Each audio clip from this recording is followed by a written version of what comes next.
Admit It, The Strange Tale of Depsey, the Rabbit. Chapter 1. Depsey's Toy Robot Adventure. The screen flickers and comes to life with the warm amber glow of vintage projection bulbs. Orchestral fanfare bursts forth, trumpets bright as brass buttons, violins sweet as spun sugar, while hand-drawn letters dance across the frame in jaunty choreography. Each letter of Depsey's Toy Robot Adventure bounces with theatrical flair, the D doing a little bow, the Y performing a cartwheel, until they settle into perfect formation against a backdrop of swirling cartoon clouds. The title dissolves like morning mist, revealing a cozy cottage nestled in rolling green hills where every blade of grass waves in perfect synchronization. Sunbeams streak through cumulus clouds in golden shafts, each ray precisely angled to illuminate the figure emerging from the cottage's cherry-red door. Depsey bounds into frame with the infectious energy of pure cartoon joy. His oversized yellow shoes, each nearly as large as his torso, make delightful squeak-squeak sounds against the cobblestone path. The red bow tie at his throat flutters with every hop, its satin surface catching sunlight like a ruby prism. Buck teeth gleam white as fresh paint beneath a button nose that twitches with perpetual curiosity. His rabbit ears, velvet soft and expressive as semaphore flags, swivel to catch every sound in the pastoral morning. Depsey's movements follow the fluid logic of 1930s animation, each gesture exaggerated for maximum visual impact, every expression painted across his features with bold primary strokes. When he turns toward the camera, his eyes sparkle with mischievous intelligence, cartoon physics allowing him to lean impossibly far forward in conspiratorial confidence. "They are always watching," he confides to the audience, his voice carrying the warm, slightly scratchy quality of early sound recording. A beat of silence. His ears twitch. Then his buck-toothed grin spreads wider, transforming the ominous observation into cheerful introduction. "Like when my toy robot caused all types of shenanigans." The cottage around him shimmers and dissolves, reality reorganizing itself with cartoon efficiency. Time flows backward in reverse motion spirals of color until the scene settles into flashback mode, the edges of the frame decorated with elegant Art Deco flourishes that announce earlier that day. Chuck Chatterbox comes bouncing into the story like a yellow exclamation point given life. His box-shaped body gleams with the lustrous yellow of fresh butter, each surface polished to mirror brightness. The perpetual smile stretched across his face radiates genuine enthusiasm, not the painted-on cheerfulness of inferior cartoons, but the authentic joy of a character created with love.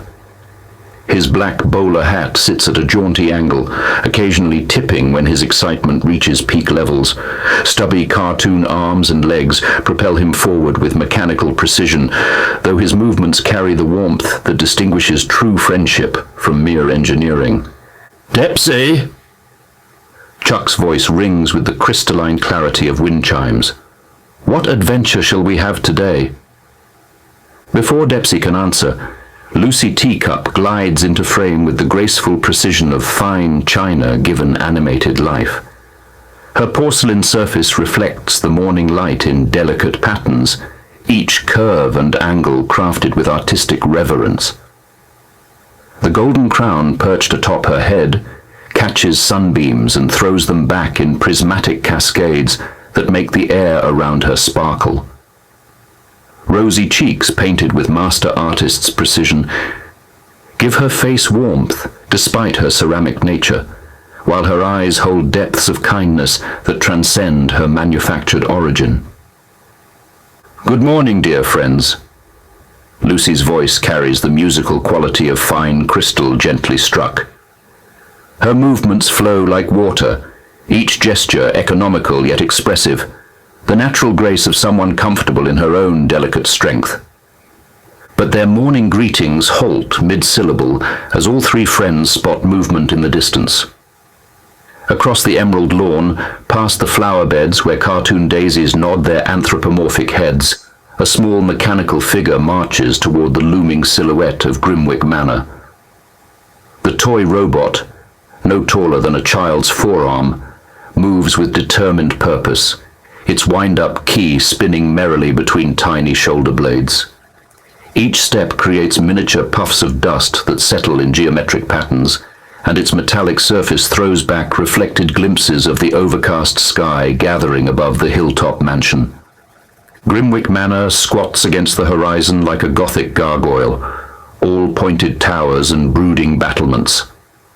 Windows stare down from impossible angles, some round as owl eyes, others narrow as knife slits.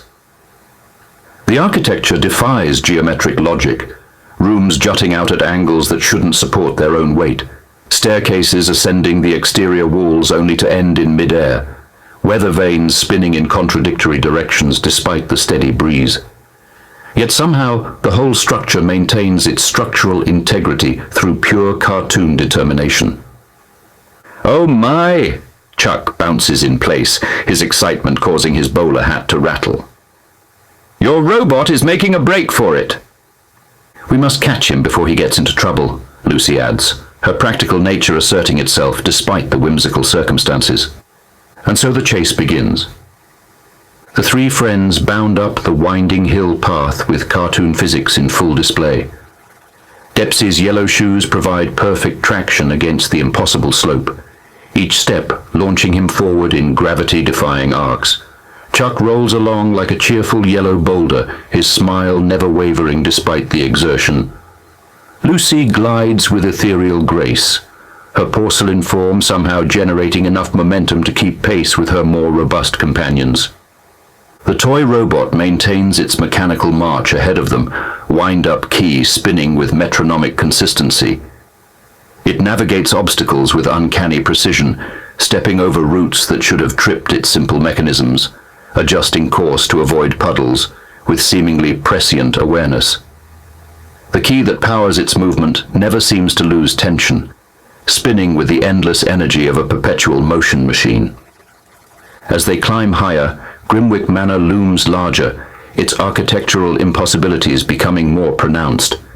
Gargoyles perched on the gutters turn their stone heads to track the approaching party, their expressions shifting from menacing scowls to curiosity to what might almost be anticipation. The massive front door, carved from wood so dark it appears to absorb light, creaks open without any visible mechanism, revealing a foyer that extends deeper into the building than the external dimensions should allow. The robot marches through the open doorway without hesitation, and the three friends follow into an entrance hall that epitomizes cartoon Gothic grandeur. Cobwebs drape the corners in perfect spirals, each strand catching non-existent breezes that make them flutter like grey silk. Oil paintings line the walls in heavy gilt frames, their subjects' eyes following the visitors with theatrical obviousness, pupils sliding from side to side with audible click-click sounds that echo through the vaulted space. The foyer stretches impossibly high, its ceiling lost in dramatic shadows despite the afternoon sunlight streaming through stained glass windows. Each pane of coloured glass depicts scenes of pastoral tranquility, shepherds tending flocks, children playing in meadows. But the lead came between the pieces creates patterns that, when viewed peripherally, suggest more sinister imagery lurking just beyond conscious recognition. Floorboards creak in musical sequence as the friends advance, each footstep triggering a different note until their movement creates an inadvertent melody. Dust motes dance in the coloured light beams, but their movement follows two perfect spirals, as if choreographed by an invisible conductor. "Oh no," Lucy whispers, her voice echoing with crystalline clarity through the vast space. "Where is that robot going now?" The wind-up toy has already disappeared through an archway to their left, its metallic footsteps creating tiny ping-ping-ping sounds that fade into the manor's depths. Chuck tilts forward eagerly, his perpetual smile taking on an edge of determination. "Adventure awaits," he declares, bouncing toward the archway with irrepressible enthusiasm. The three friends venture deeper into Grimwick Manor's impossible interior, following the fading sounds of mechanical footsteps through corridors that spiral and branch according to dream logic rather than architectural principle. The robot's trail leads them through a doorway marked with a brass placard reading Professor Grimwick's Laboratory in elaborate Victorian script. Beyond the threshold lies a mad scientist's workshop that would make a carnival funhouse proud. The laboratory sprawls across a space far larger than the manor's exterior could contain, its ceiling supported by iron girders that disappear into gothic gloom. Workbenches line the walls, laden with apparatus that bubbles, sparks, and whirs with automated enthusiasm. Glass beakers filled with rainbow-colored liquids emit their own internal light, casting shifting patterns across the stone floor. Tesla coils rise like metallic trees, electricity arcing between their conductors in displays of controlled lightning. An operating table dominates the room's center, its surface gleaming under harsh electric lights, suspended from articulated arms. Surgical instruments arrange themselves in precise geometric patterns across nearby tables, scalpels, forceps, and devices whose purposes remain mercifully unclear. Charts depicting cartoon anatomy cover one wall, showing the internal workings of animated beings with scientific precision that somehow makes their impossibility more believable rather than less. The toy robot weaves through this technological maze with uncanny navigation skills, never hesitating at intersections, never bumping into obstacles despite its simple wind-up mechanism.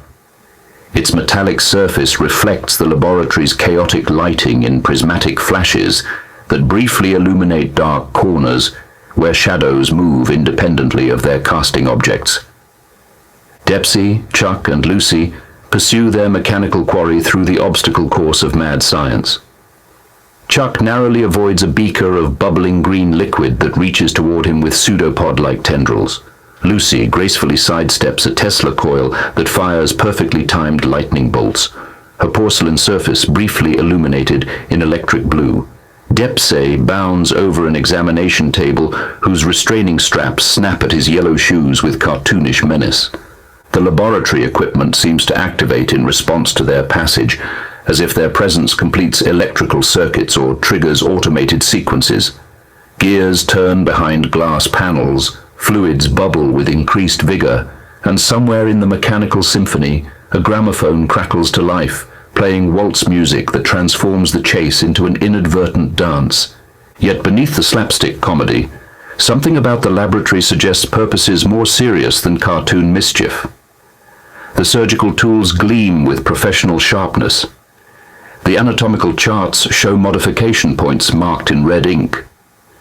And occasionally, from dark corners where the Tesla coil light doesn't reach, comes the soft sound of breathing that doesn't match the rhythm of any visible occupant. The robot's path leads them through another doorway into a chamber that defies both architectural logic and contemporary understanding. They enter what appears to be a broadcasting facility decades ahead of its time, filled with equipment that resembles fancy radio apparatus, but operates according to principles not yet invented. Transmission towers in miniature form rise from the floor like a metallic forest, their peaks bristling with antenna arrays that spark with blue electricity. Banks of monitoring screens, flat panels that shouldn't exist in this era, display static patterns that occasionally resolve into images too brief to consciously process. Cables thick as pythons snake across the floor and up the walls, pulsing with internal light that suggests data transmission rather than simple electrical current. In the room's center, a massive apparatus combines elements of radio broadcasting with technologies that seem borrowed from fever dreams. Vacuum tubes large as street lamps glow with rainbow fire, while mechanical calculators perform computations with components that spin in directions that hurt to watch directly. The entire assembly hums with harmonic frequencies that make the friends' cartoon physics resonate in sympathy. The toy robot moves through this technological wonderland with obvious familiarity, its simple mechanisms somehow interfacing with equipment centuries beyond its apparent sophistication. As it passes certain devices, screens flicker to life briefly, displaying images of distant places and impossible vistas. The wind-up key on its back spins faster, as if drawing power from the broadcasting equipment rather than expending stored energy. What is all this contraption? Chuck wonders aloud, his analytical nature intrigued despite the cartoon context that makes scientific inquiry somewhat redundant. Before anyone can speculate, the broadcasting equipment begins responding to their presence with increasing intensity. The miniature transmission towers crackle with electrical discharge, sending sparks dancing through the air in complex patterns. The flat-screen monitors flicker through rapid sequences of static and image, occasionally displaying glimpses of landscapes that exist in impossible colors. Then the electricity decides to join the chase. Blue-white lightning bolts leap from the transmission towers like cartoon animals given electric life. They arc through the air with predatory intelligence, seeking the three friends with playful malevolence. Depsey bounds left as a bolt singes the air where his ears had been. Lucy pirouettes away from crackling energy that would have turned her porcelain surface into a light show. Chuck rolls forward as electricity splits the air behind him. The lightning bolts seem more mischievous than malicious, herding the friends through the broadcasting chamber rather than attempting genuine harm. When contact is finally made, the results follow cartoon physics rather than electrical reality. Depsey's tail gets zapped, causing him to hop forward with comically exaggerated surprise, his fur standing on end in perfect spikes. Chuck receives a shock that makes his yellow surface glow briefly like a light bulb, his perpetual smile becoming even more radiant. Lucy's porcelain picks up a static charge that makes her crown spark with tiny fireworks.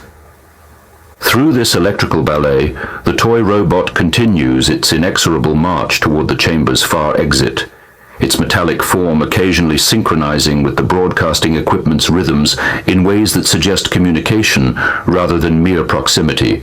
The robot's trail leads up a grand staircase that spirals through the manor's upper reaches with the architectural logic of an Escher print.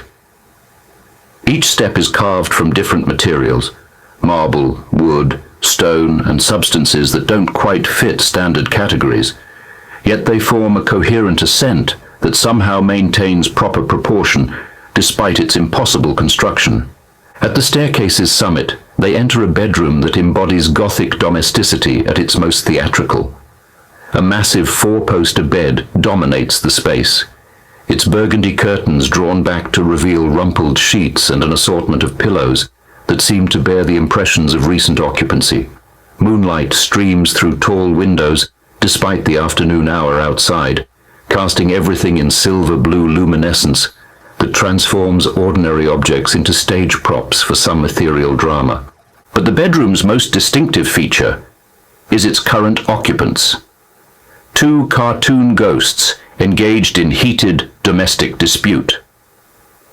The ghosts follow classical cartoon design, flowing white sheets with eye holes cut for vision, trailing wisps that flutter with supernatural breeze, chains that rattle with each gesture. But their voices carry distinctly different personalities despite their identical appearance. The first ghost speaks in a refined, aristocratic tone that suggests centuries of proper breeding, while the second employs the vernacular of a working-class spirit with strong opinions about household arrangements. "I insist upon sleeping on the bed tonight," declares the aristocratic ghost, gesturing toward the four-poster with imperious authority. "My station demands proper accommodation." "Oh, no you don't, your royal spookiness," retorts the working-class ghost, rattling his chains for emphasis. "I've been sleeping under this bed for 300 years, and I'm tired of dust bunnies and floor drafts. Tonight I get the mattress." Preposterous. Ghosts of noble birth do not sleep beneath furniture like common poltergeists. Common? Common? I'll show you common, you aristocratic sheet-wearer. The argument escalates with typical cartoon energy, the ghosts circling each other in floating spirals, while their chains create percussive accompaniment. Neither pays attention to the three friends watching from the doorway, too absorbed in their eternal domestic dispute to notice living visitors. Depsey, Chuck, and Lucy watch this supernatural sitcom with the tolerant amusement of cartoon characters accustomed to impossible situations.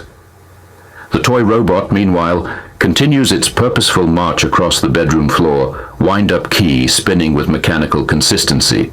It's as Depsey steps forward to follow the robot that the floor betrays him with classic cartoon timing. A section of floorboards, perfectly normal in appearance, showing no signs of structural weakness, suddenly reveals itself as an elaborately concealed trapdoor. The wood grain was paint, the nail heads were decoration, and the entire square of flooring pivots downward with the well-oiled precision of a mechanism designed for exactly this purpose. Depsey's expression transforms through the classic cartoon sequence: surprise, eyes widening, realization, ears drooping, and resignation, a small sigh, before gravity claims him. He disappears through the opening with a drawn-out "Whoa!" that echoes through hidden spaces below. The trapdoor snaps shut behind him with crisp efficiency, leaving only normal-looking floorboards that show no trace of recent disturbance. "Depsey!" Chuck calls, rushing to where his friend vanished. "Are you okay down there?" "Depsey," Lucy adds, her voice carrying crystalline concern through the bedroom's gothic atmosphere. From somewhere far below comes the sound of Depsey's voice, muffled by distance and intervening architecture. "I'm fine. Keep following that robot." The toy robot, meanwhile, has completed its traverse of the bedroom and disappeared through another doorway, its wind-up key continuing its eternal rotation. Depsey finds himself in a basement that exists in stark contrast to the manor's gothic theatricality above. Here, away from the cartoon grandeur and elaborate set pieces, shadows gather with genuine weight. The air carries sense of age and secrecy. Not the pleasant mustiness of vintage charm, but something deeper and more unsettling. A single candle flame provides the only illumination, its light barely reaching beyond arm's length. The flame flickers with unnatural steadiness, never wavering despite non-existent breezes, never dripping wax despite obvious burning. It sits upon a simple wooden table that appears normal until peripheral vision suggests it extends much further into the darkness than direct observation confirms. Throughout the episode, Depsey has maintained his characteristic cartoon enthusiasm, despite increasingly spooky circumstances. He bounded through haunted hallways with cheerful determination, navigated mad science laboratories with optimistic energy, and faced electrical pursuit with resilient good humor, even falling through trapdoors rated only mild surprise rather than genuine alarm. But now, alone in this basement space, something changes in Depsey's demeanor. The cartoon physics that normally govern his movement seem to slow and solidify. His exaggerated expressions settle into something more naturalistic. The bright yellow of his shoes appears muted in the candlelight, and his red bow tie hangs still, no longer fluttering with animated energy. Depsey goes strangely quiet. In the distance, dominating the far wall beyond the candle's reach, stands a mirror of extraordinary size and age. Its surface reflects not the basement's darkness, but a soft, steady blue light that seems to emanate from within the glass itself. The mirror's frame bears carved details that shift in the periphery of vision. Sometimes Gothic flourishes, sometimes geometric patterns, sometimes symbols that don't belong to any familiar tradition. The blue light casts no shadows, creates no reflections on other surfaces, and seems to exist in visual space without occupying physical reality. It pulses with a rhythm that might be a heartbeat if hearts beat in shades of azure and sapphire. Depsey approaches the mirror with footsteps that no longer squeak against the stone floor. His cartoon proportions remain intact, but his movement carries weight that wasn't there before. The playful bounce has left his gait, replaced by something approaching genuine curiosity mixed with inexplicable caution. As he draws closer, the blue light intensifies, though it never becomes bright enough to illuminate the basement's other corners. The mirror's surface seems to deepen, as if the glass contains layers of reality extending far beyond what physics should allow. Depsey reaches out with one white-gloved hand. The moment his cartoon fingers make contact with the mirror's surface, reality convulses. The blue light doesn't just shine, it remembers. Images cascade through the glass, faces Depsey doesn't recognize wearing expressions of trust that transforms into terror. Cartoon characters falling into impossible distances, letters written in flowing script and signed with names that hurt to pronounce, his own reflection wearing a smile that belongs on someone else's face. The mirror shows him things that haven't happened yet, but feel like memories from dreams he can't quite recall. Human faces reflecting screen light that turns innocent eyes into surveillance cameras. Trusting souls whose expressions transform from joy to something hollow and hungry. His own hands performing actions he doesn't remember choosing. Friends calling his name while something wearing his face responds with mechanical precision. Something about the visions, their specificity, their emotional weight, their suggestion of consequences that extend beyond cartoon logic, triggers a reaction in Depsey that transcends his animated nature. He goes absolutely bonkers. His cartoon physics snap back into overdrive as he tears himself away from the mirror, ricocheting around the basement like a rubber ball fired from a cannon. His voice produces a symphony of terror. Yo! Wub, wub, wub! Zoinks! Egads!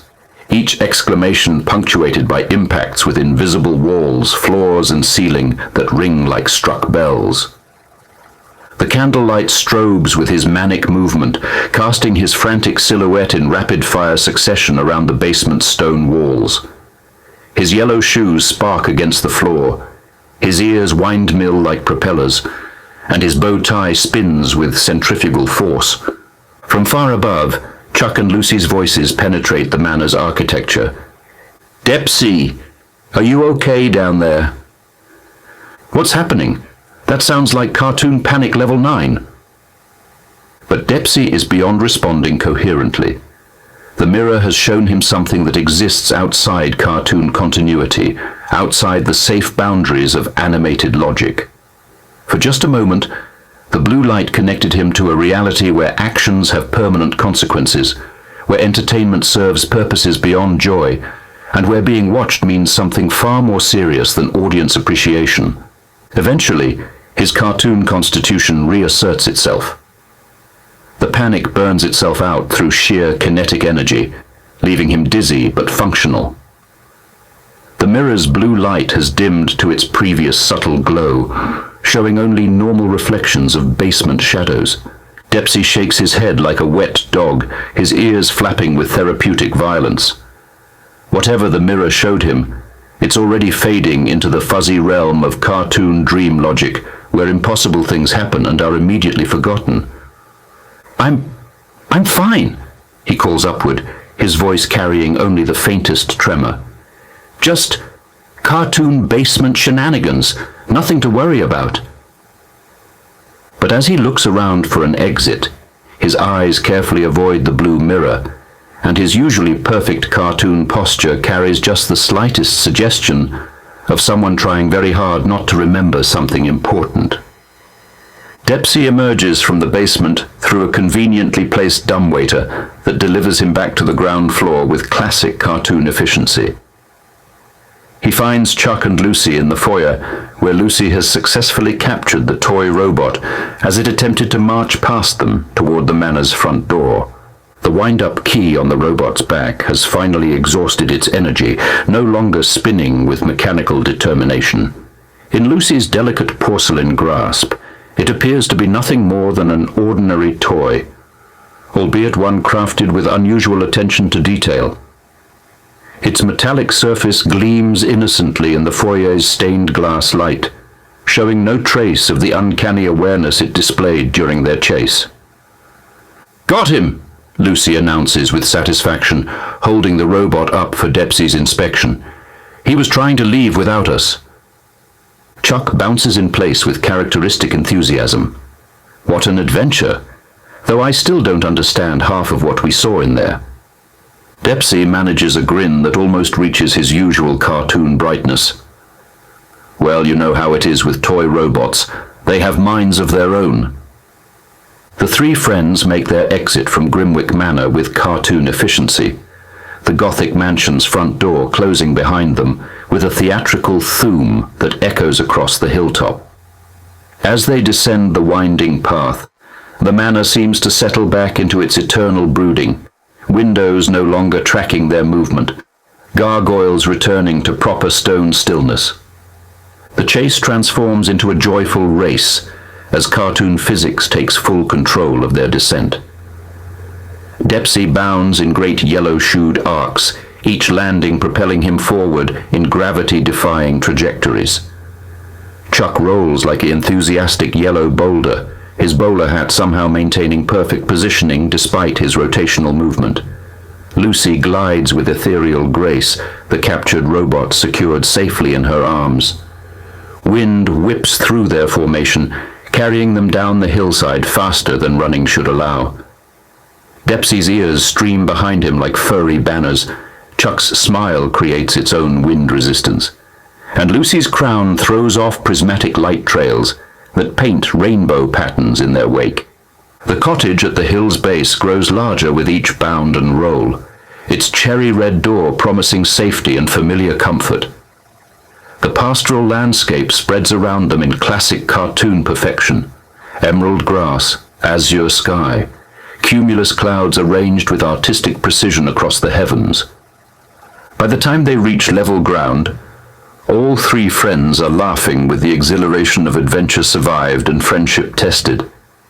The toy robot sits quietly in Lucy's arms, giving no indication that it was ever anything more than a simple mechanical toy that escaped its proper place through common wind-up over-enthusiasm.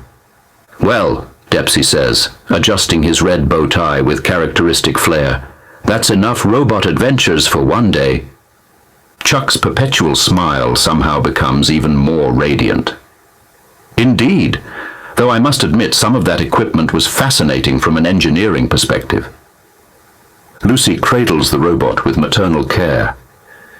"Perhaps we should put him somewhere safe, where he won't be tempted to wander again." The three friends walk toward the cottage as afternoon light bathes the landscape in golden tranquility. Behind them, Grimwick Manor squats against the horizon like a Gothic bookmark, holding their place in a story that feels complete, but somehow unfinished. The toy robot's metallic eyes reflect the sunset in brief blue flashes, but if any of them notice, they give no sign. After all, in a world where cartoon physics govern reality, a little unusual behavior from mechanical toys hardly rates special attention. The orchestral score swells with triumphant resolution as elaborate end cards unfurl across the screen. Art Deco flourishes frame the concluding message in elegant typography that dances with the same theatrical energy that opened the episode. This has been another great Depsey episode. The letters perform a brief choreographed routine, with exclamation points doing cartwheels and periods bouncing like rubber balls. Musical notes float past in animated form, each one contributing to the triumphant fanfare that signals adventure concluded and friendship triumphant. A second title card takes the stage with equally elaborate presentation. Tune in next time for more Depsey fun. The animation style maintains perfect consistency with 1930s cartoon aesthetics, bold primary colors, exaggerated movements, and that distinctive hand-drawn quality that speaks of artists who understood that entertainment should feel crafted with love, rather than manufactured by assembly line. The screen begins its fade to black, with the gradual dimming of vintage projection, the image growing smaller and softer until only a pinpoint of light remains in the center of darkness. Then even that vanishes, leaving perfect blackness that holds for exactly 3 beats. The sound of applause begins.